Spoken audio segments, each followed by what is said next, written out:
조선야화를 찾아주셔서 감사합니다. 구독과 좋아요, 알림 설정 부탁드립니다. 오늘도 즐겁고 행복한 시간 되시기 바랍니다. 옛날 한 산골 마을에 최영감이라는 사람이 있었습니다. 최영감은 마을에서 제일 가는 부자인데다 둘째가라면 서러운 애주가였지요. 오늘 밤도 주막에서 얼큰하게 취해서 친구인 김씨와 어울리고 있었습니다. 김씨, 어디가? 한 잔 더 해야지. 이 양반아, 해 떨어진 지가 언젠데 언제까지 부어라 마셔라야. 지금 집에 안 들어가면 나 쫓겨나. 으이구, 마누라한테 그리 잡혀 살아가지고 되겠어. 사돈 남말하네. 자네도 매번 쥐잡듯이 잡히잖나. 그러니 오늘은 좀 얌전히 돌아가게나. 마누라 속도 좀 적당히 썩혀야지. 허참, 아주 첩으로 와놓고서는 본처도 쫓아내고 이제는 터줏대감이냥 거들먹거리는데 내 언젠가 한 번은 아주 혼쭐을 내놓을 걸세. 그건 자네 집안 일이니 알아서 하게. 난 들어가겠네. 김씨는 마지막 한 잔을 쭉 들이켜고는 자리에서 일어났습니다. 그런 김씨를 보내는 것이 아쉬웠지만 어쩔 수 없었지요. 최영감도 슬슬 마무리하고 자리를 일어나기로 했습니다. 하지만 홀로 술잔을 기울이니 어째 더 쭉쭉 들어가는 겁니다. 말동무 없이 계속 잔을 채워서 아주 술을 물 마시듯 들이킨 거죠. 결국 최영감은 고주망태가 될 때까지 술을 마시고 주모가 끌어내는 지경이 되어서야 주막을 나왔습니다. 심하게 취한 최영감은 갈지자로 밤길을 걸으며 집으로 돌아갔습니다. 땅이 돌고 하늘이 일렁이는데 썩 기분이 좋았지요. 최영감은 비틀비틀 걸어서 마침내 집 앞에 도착했지요. 아이고, 기분 좋다. 상쾌하게 찬물이나 끼얹고 들어놓아야겠구나. 최영감은 술도 샜지만 나이에 맞지 않게 아주 강건한 노인이었습니다. 집 마당에 있는 우물가에 서서 옷을 훌렁훌렁 벗어던지고는 두레박에 찬물을 가득 담아 머리에 확 끼얹었습니다. 찬 기운이 정수리를 뚫고 등줄기로 쭉 내려오는데 아주 정신이 번쩍 들었지요. 최영감은 탄성을 내며 한 바가지를 더 끼얹었습니다. 그런데 갑자기 한 여인네가 비명을 지르지 뭡니까? 아닌 밤중에 비명소리니 최영감은 놀라서 두레박을 떨어뜨렸습니다. 그리고 보니까 어둑어둑한 대청마루에 낯선 여인이 서 있더랬지요. 아니, 니쇼? 내가 하고 싶은 말이에요. 영감님은 도대체 누구세요? 누구긴 누구야. 이 집 주인이지. 남의 집에서 못하는 거요? 이 영감탱이가 노망이 났나? 이 집이 왜 당신 집이에요? 우리 집이지? 명패나 제대로 보고 말해요. 낯선 여인이 호통을 치자 순간 최영감이 아차했습니다. 그리고 물을 뚝뚝 흘리면서 서둘러 집 앞대문 명패를 살펴보았지요. 보니까 아이고 이럴 수가. 여인의 말대로 최영감의 집이 아니었습니다. 명패에는 김혜란이라고 적혀 있지 뭡니까? 이런, 내가 큰 실례를 범했구려. 내 이상한 사람은 아니요. 술에 취해가 집을 잘못 들어선 거요. 됐고 그 물건이나 좀 가리고 말해요. 아주 나쁘끄러워 못 보겠네. 혜란이라는 여인은 얼굴을 벌겋게 붉히며 소리쳤습니다. 최영감은 그러고 보니 자기가 벌거벗고 있다는 사실에 황급히 아랫도리를 가렸습니다. 그리고는 얼른 몸을 닦고 옷을 입었지요. 아니 도대체 뭘 봤길래 물건을 그리 크게 세워둔 거예요? 무얼 세웠다는 거요? 원래 크기가 이렇소. 괜히 생사람 잡지 마시오. 뭐요? 그게 그냥 평소 크기란 말이에요? 헤라는 최영감의 항변에 깜짝 놀라 언성을 높였습니다. 아무렴 범상치 않은 크기여서 분명 엄한 생각을 하고 세웠다고 생각했는데 아니었던 것입니다. 하여간 미안하게 됐소. 내 얼른 나가리다. 아니, 괜찮아요. 저도 놀래서 말이 막 나왔네요. 하지만 그렇다고 이 밤중에 홀딱 젖은 노인네를 쫓아낼 만큼 정없는 사람은 아니에요. 밤이 늦었으니 이것도 인연인데 하룻밤 재워드리리다. 정말이요? 안 그래도 이대로 들어갔다가는 마누라한테 바가지를 박박 긁히게 생겼는데 고맙구려. 내 얌전히 하룻밤만 자고 조용히 나가리다. 대신 다른 방은 따로 없으니 제가 자는 방에서 주무셔야 해요. 그거면 충분하지. 고맙소. 최영감은 껄껄 웃으며 여인을 따라 들어갔습니다. 헤라는 최영감의 이부자리를 펴주고 원래 잠자리에 몸을 뉘었습니다. 최영감도 찬물로 씻었지만 여전히 술기운이 있는 데다 밤이 늦어서 너무 피곤했지요. 머리를 베개에 뉘이자마자 곧바로 잠에 골아떨어졌습니다. 허나 헤라는 방금 전에 봤던 최영감의 물건 탓에 잠이 도저히 오지 않았습니다. 그 크기가 힘을 준 것이 아니라니. 도저히 사람의 것이라고는 믿겨지지 않을 만큼 크고 굵었습니다. 다시금 떠올린 것만으로도 온몸이 간질간질한 것이 가만히 누워있기 힘들 정도였죠. 그렇게 할 일 없이 시간이 지나는데 골아떨어진 최영감이 시끄럽게 코를 고는 것입니다. 헤라는 영감탱이가 가지가지 한다는 마음으로 짜증이 나서 몸을 일으켰습니다. 그런데 웬걸 최영감이 덮은 담요가 천막처럼 불뚝하고 솟아올라 있는 겁니다. 어머나, 저게 뭐람? 기둥이야 뭐야? 헤라는 어둠 속에서도 보이는 그 광경에 아연실색했습니다. 사람의 물건이라기보다는 절구대에 가까울 정도였죠. 헤라는 이를 보자마자 도저히 참을 수 없었습니다. 홀린 듯 최영감 위에 올라타 버리고 만 것이죠. 잠을 자던 최영감은 보드라운 무언가가 몸 위에 올라가자 그제서야 이상함을 느끼고 눈을 떴습니다. 그런데 벌써 이미 한참 일이 치러지고 있지 뭡니까? 최영감은 에라 모르겠다 그냥 끝까지 달려버리고 말았지요. 그렇게 아침 해가 뜰 때까지 거사를 치러버리고 말았는데 둘은 너무 만족해서 하룻밤새의 극락을 오가고 말았죠. 이렇게 궁합이 찰떡같이 맞는 사람은 처음 만나보구려. 처음에는 이게 들어가나 싶었는데 아주 그냥 속을 꽉 채우더라고요. 그런데 바깥 사람은 어디 있는 거요? 남편과 사별한 지 벌써 5년은 지났어요. 그래서 매일 밤이 너무 외로웠지요. 거참 쓸쓸했겠구만. 헤란마님은 남편 없이 오랜 기간 독수공방을 하여 더더욱 최영감의 물건에 만족하였더랬죠. 하여 이번만으로 끝내기 너무 아쉬웠습니다. 혹시 밤에 술 마시고 너무 늦어서 들어갈 곳 없으면 또 찾아오셔요. 좋소. 내 반드시 그리하리다. 하지만 이번에는 술에 취해서 오지 않을 것이니 단단히 마음먹고 있으쇼. 최영감은 헤란과 다음 만남을 기약하고 얼른 집으로 귀가했습니다. 최영감은 발걸음이 날아갈 것 같았습니다. 마누라 탓에 오랫동안 밤 재미를 못 보았는데 드디어 제대로 즐길 수 있게 되었으니 말이죠. 반면 최영감의 아내 은영마님은 잔뜩 성이 나 있었습니다. 최영감이 집에 들어오자마자 역정을 내었죠. 이 영감탱이가 드디어 돌아버렸구만. 지금이 몇 시라고 뻔뻔하게 기어들어와? 몇 시고 자시고 내 집 들어가는데 뻔뻔할 게 뭐 있어. 시끄럽소. 아침부터 떽떽거리지나 마쇼. 뭐야? 지금 말 다 했소. 다 했으니 내 얌전히 방에 들어가리다. 늦게까지 달렸더니만 삭신이 쑤시는구만. 거 당신도 구겨진 얼굴 더 구기지나 말고 볼일 보쇼. 거참 첩으로 들어와서 눈치나 보던 여편네가 아주 출세했구려. 뭐야?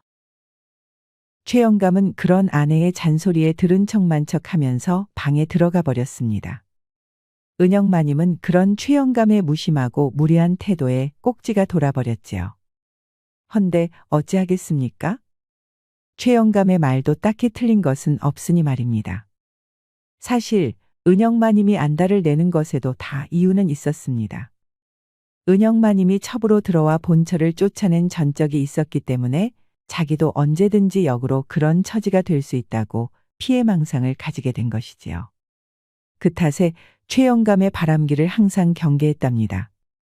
그러거나 말거나 최영감은 안방에 들어가서 코를 골면서 잠들었습니다. 은영마님은 그 모습을 지켜보고 있자니 어째 화가 더 나서 머리에 수건을 두르고 알아누워 버렸지요. 아이고, 내가 저 인간 때문에 제명에 못 가지. 여봐라, 석돌아! 석돌아, 걔 어디 없느냐? 예, 마님. 석돌이 왔습니다. 이놈 자식아, 이렇게 부르는데 도대체 어디에 있던 게냐? 어디에 있기는요. 마당 쓸고 아침 준비하고 있었습니다요. 이제 너까지 나한테 어깃장을 놓는 게냐? 무슨 말씀이십니까, 마님? 저 석돌이는 자나깨나 주인마님께 어찌 도움이 될지만 궁리하는 종입니다요. 거칠에는 됐다. 그것보다 저 영감탱이를 잘 주시하거라. 그리고 어디에 뭘 하러 가는지 낱낱이 보고하거라. 잘 알아들었느냐? 은영마님은 석돌이에게 명령하고는 끙끙 앓았습니다. 이를 지켜보는 석돌이는 마음이 아팠습니다. 은영마님의 어린 시절부터 늘 함께했던 석돌이는 사실 깊이 사모하고 있었기 때문입니다. 그러나 신분의 차이를 잘 알고 있던 석돌이는 그런 애달픈 마음을 깊게 파묻고 마님만의 충실한 머슴 역을 하고 있었거든요. 젊고 아리따운 은영마님이 첩으로 다 늙은 노인인 최영감에게 들어간다고 했을 때는 정말 억장이 무너지는 것 같았지요. 그러거나 말거나 석돌이는 마님이 명령한 대로 그림자처럼 최영감의 뒤를 따라다녔습니다. 이 사실을 전혀 모르는 최영감은 오후 늦음하기 일어나 집 밖으로 외출을 나갔습니다. 그리고 습관처럼 주막을 가서 약주를 걸치며 식사를 하였죠. 헌데 오늘은 최영감이 평소처럼 술을 마시지 않았습니다. 정말 가볍게 한 두 잔 들이킬 뿐이었습니다. 최영감의 행태가 영수상쩍다. 은영마님의 의심이 아무래도 들어맞는 것 같은데. 최영감을 엿보며 중얼거렸습니다. 그리고 다시 담장 아래에 몸을 숨겨 최영감이 나오기만을 기다렸죠. 시간이 흘러 해가 지고 나서야 최영감이 걸어 나왔습니다. 그리고 집으로 돌아가는 것이 아니라 다른 방향으로 가는 겁니다. 발걸음이 가벼운 것이 아주 신이 잔뜩 나 있었습니다. 만약 주변에 사람이 없었다면 덩실덩실 춤이라도 한바탕 출 기세였지요. 이를 보고 있자니 석돌이는 당최 최영감이 누구를 만나러 가는지 궁금했습니다. 최이보시오, 헤란댁. 나왔소. 최영감이요. 어머, 이제야 오셨네요? 술은 어째 적당히 마셨나요? 암요. 오늘도 헤란댁을 극락왕생시키려면 술은 적당히 해야지. 안 그렇소? 집 대문 앞에서 남사시러운 이야기 하는 거 안 해요? 어서 들어오시와요. 최영감은 헤란마님의 말에 방긋 웃으며 집 안으로 쑥 들어갔습니다. 이를 지켜보고 있던 석돌이는 이 말을 탁 쳤지요. 역시나 최영감은 다른 여자를 만나러 온 것입니다. 헤란마님은 아주 소문난 미인으로 몇 년 전 남편과 사별하여 홀몸이 되었습니다. 그런 여인을 최영감이 가만히 내버려 뒀을 리 없었습니다. 최영감이 헤란마님과 함께 방으로 들어가자 얼마 안 있어 아주 나쁘끄러운 소리가 들려왔습니다. 아주 그냥 최영감이 헤란댁을 죽여놓는구나. 어허, 저러다가 숨 넘어가는 거 아닐까 걱정된다. 석돌이는 헤란댁에서 들려오는 소리에 혀를 찼습니다. 그나저나 최영감은 나이가 환갑에 가까운 나이인데도 불구하고 여전히 힘이 넘쳐났습니다. 살다 저렇게 기운 넘치는 노인은 아마 없을 것입니다. 이후에도 석돌이는 최영감의 뒤를 캐며 수없이 헤란댁에 들어가는 것을 지켜보았습니다. 다른 것은 없었고 미래를 나누기만 하였죠. 그러던 어느 날 한바탕 일을 끝내고 최영감과 헤란마님이 대화를 하는 것을 엿듣게 되었지요. 일이 밤마다 찾아오는 것도 고역이구만. 아주 마누라 등살에 눈치 보느라 못 살겠소. 그러지 말고 헤란댁이 우리 집에 아예 들어와 사는 건 어떻소? 어머, 그게 무슨 말씀이에요? 최영감님의 아내라 함은 은영마님 아니어요? 아유, 제가 집에 첩으로 들어가면 본처인 은영마님이 얼마나 표독스럽게 저를 못살게 굴겠어요. 저는 그분에게 달달 볶여서 명절날 고기전이 되고 말 거예요. 그러니 그냥 우리 즐거움은 이렇게 미래로만 하는 것으로 하지요. 듣고 보니 또 그렇구만. 하기사 본처였던 아내도 못 견디고 도망 나갔을 정도인데 어련할까? 아쉽지만 어쩔 수 없구려. 최영감은 입맛을 다시며 끄덕였습니다. 속궁합이 너무 찰떡이었던지라 실망감을 숨길 수 없었지만 일리 있는 이야기였지요. 그리고 아무리 미워도 아내인데 너무 푸대접을 하는 것이라 남편 된 사람으로서 너무 이기적인 생각이었지요. 하지만 석돌이는 첩으로 들어오라는 이야기가 나온 순간 최영감과 헤란마님의 이야기를 끝까지 듣지 못하고 곧바로 은영마님에게 달려가고 말았습니다. 아주 큰일이 났다는 생각에 성급하게 움직인 것입니다.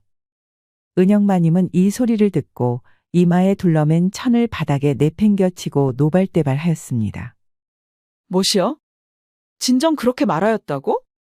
첩으로 고년을 맞이하겠다는 것이? 제가 똑똑히 들었습니다요, 마님. 주인나리가 분명 헤란댁에게 첩으로 들어오라고 하였습죠. 그리고 말입니다. 아주 매일 밤 헤란댁을 찾아가서 지지고 볶고 난리도 아니었습니다요. 온 동네 사람들이 그 소리를 들을 정도로 자지러지게 소리를 질러댔습니다요. 아이고, 그 찢어 죽일 것이 남의 남편을 구워 삶아서 내 자리를 넘보는구나. 오냐, 내 이렇게 당하고 있을 수만은 없다. 은영마님은 궁리했습니다. 이 앙큼한 것을 어떻게 처리할지를요. 은영마님에게는 어려운 일이 아니었습니다. 이번이 처음이 아니었기 때문이죠.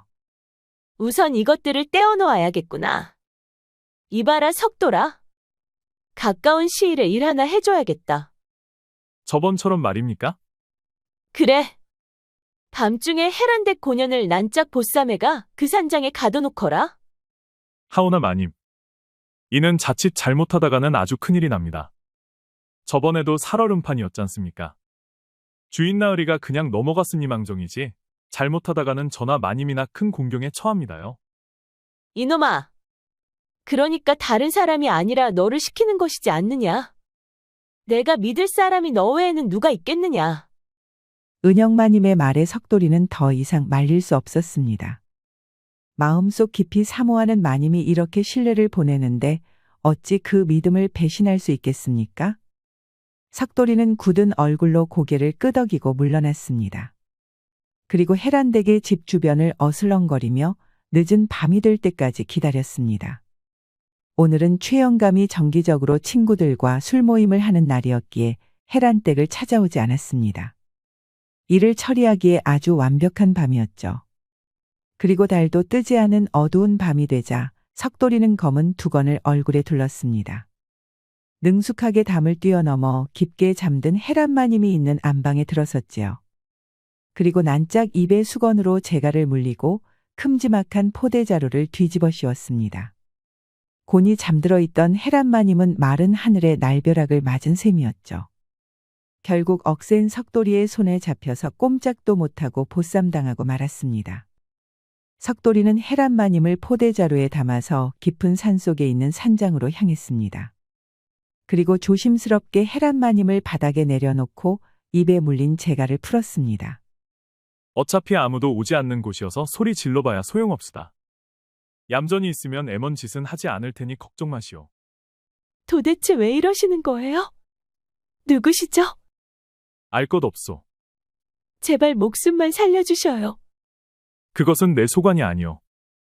석돌이는 그렇게 말하고 황소도 걸리면 꼼짝 못할 정도로 크고 굵은 쇠사슬을 헤란마님 발목에 걸고 자물쇠를 채웠습니다.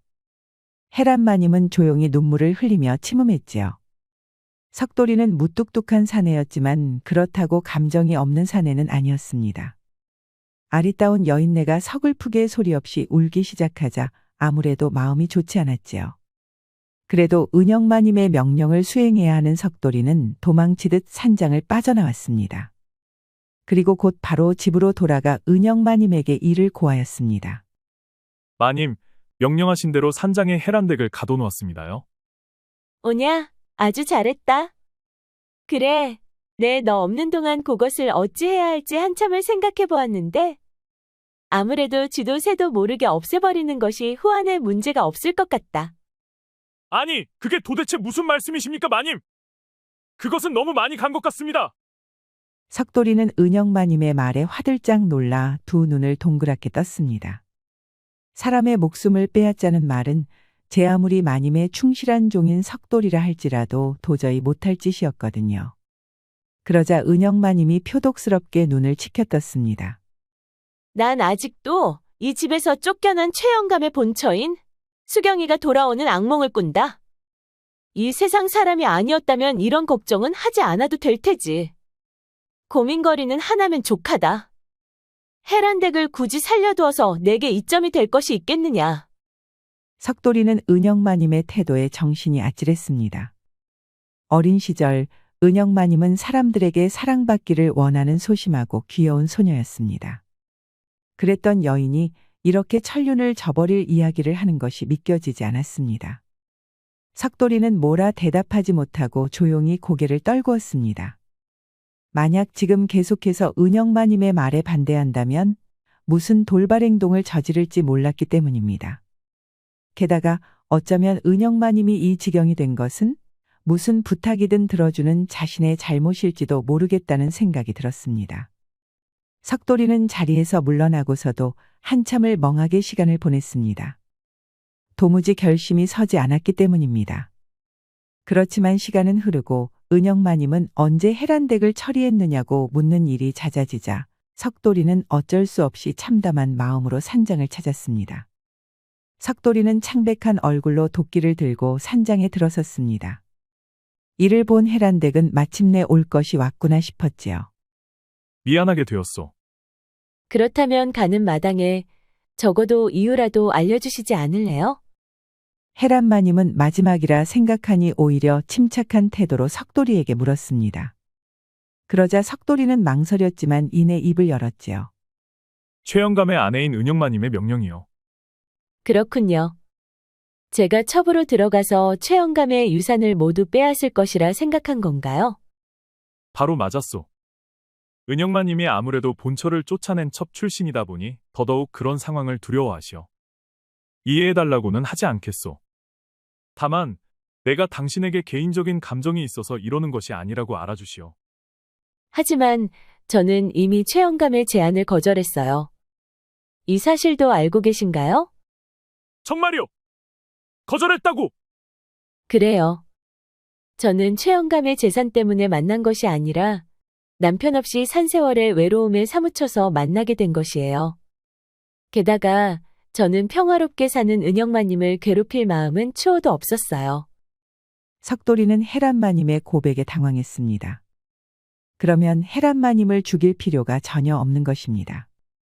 하지만 이미 은영마님은 제정신이 아니었고 어떻게 해서든 해란마님을 처리하기를 원하고 있습니다.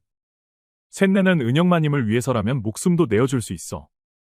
하지만 남을 해하는 것은 천륜을 어기는 일. 내가 그 죄를 짊어지는 것은 상관없지만 이는 은영마님도 피해갈 수 없는 큰 죄가 될 거요. 은영마님은 지금 잘못된 길을 가고 있어. 석돌 씨는 은영마님을 사모하고 있군요. 석돌이는 해란마님의 말에 깜짝 놀랐지요. 하지만 지금 같은 상황에서 부정하지 않았습니다. 해란마님은 어쩌면 복잡하게 꼬인 감정의 골을 해결할 실마리가 보인 것 같았습니다. 좋아요. 제게 생각이 있어요. 이는 석돌 씨에게도 나쁘지 않은 제안일 거예요. 해란마님은 그러면서 계획을 석돌이에게 찬찬히 설명하였습니다. 석돌이는 처음에는 절대 그렇게는 하지 못한다고 거부하였지만 이는 어쩌면 은영마님을 옳은 길로 인도하는 것이라는 해란마님의 설득에 납득하고 말았습니다. 석돌이는 해란마님과 모든 준비를 끝마치고 은영마님을 찾았습니다. 은영마님은 석돌이를 보자마자 어찌 되었냐고 물었지요. 걱정 마십시오, 마님. 제가 누구입니까? 제가 다 잘 처리했습니다. 그 말이 참말이냐? 그래, 어떻게 하였느냐? 그 주제도 모르는 것을 옆마을 염전에 비싼 값으로 팔아버렸습니다. 여기 이 돈 보이십니까? 아주 두둑히 받아냈습니다요. 석돌이는 그러면서 품에서 엽전 한 뭉치를 꺼내어 은영마님 앞에 두었습니다. 그러자 은영마님은 얼굴이 시뻘겋게 붉히며 역정을 내었습니다. 이놈아, 내가 뒷일을 걱정하지 않도록 완전히 목숨을 끊어버리라고 하지 않았더냐. 그런데 지금 무슨 짓인게냐? 부디 이야기를 끝까지 들어주십시오. 그 염전은 노예들을 가혹하게 다루기로 유명하여 해란댁은 죽어라 일하다가 자기가 저지른 짓을 후회하며 과로로 숨이 끊어질 것입니다. 이만큼 끔찍한 죽음이 어디에 있겠습니까? 거기다 돈까지 벌었는데 이보다 더 좋을 수 없습니다. 그래, 그 말이 일리는 있구나. 허나 나는 아직도 마음이 영 편치 않다. 정그러시다면 해란댁이 고초를 치르는 모습을 직접 확인해 보시는 것이 어떻겠습니까? 석돌이가 은근슬쩍 미끼를 던졌습니다. 그러자 은영마님은 옳다구나 하고 미끼를 덥석 물어버렸습니다. 아주 화색을 드러내며 당장 확인하러 가보자고 하였습니다. 석돌이는 그런 은영마님을 데리고 옆 마을 염전으로 데려갔지요. 앞으로 무슨 일이 생길지 꿈에도 모르고 말입니다. 염전에 도착하자 은영마님은 해란댁의 처참한 몰골을 어디에서 확인할 수 있느냐고 재촉했습니다. 석돌이는 저기 저 허름한 창고에 지쳐서 널브러져 있다고 말하였지요. 은영마님은 치마까지 올려붙이고 종종 걸음으로 뛰어갔습니다. 저것이오. 아주 표정이 독한 것이 일 하나 잘하게 생겼구만. 그렇소. 하지만 너무 심하게 부리지는 말아주시오. 그건 열심히 일만 하기만 하면 별 문제 없소. 자, 삭슨 일에 쳐줄 테니 이만 가보시오. 석돌이는 염전 주인이 주는 돈을 받고 은영마님을 내버려 둔 채 떠났습니다.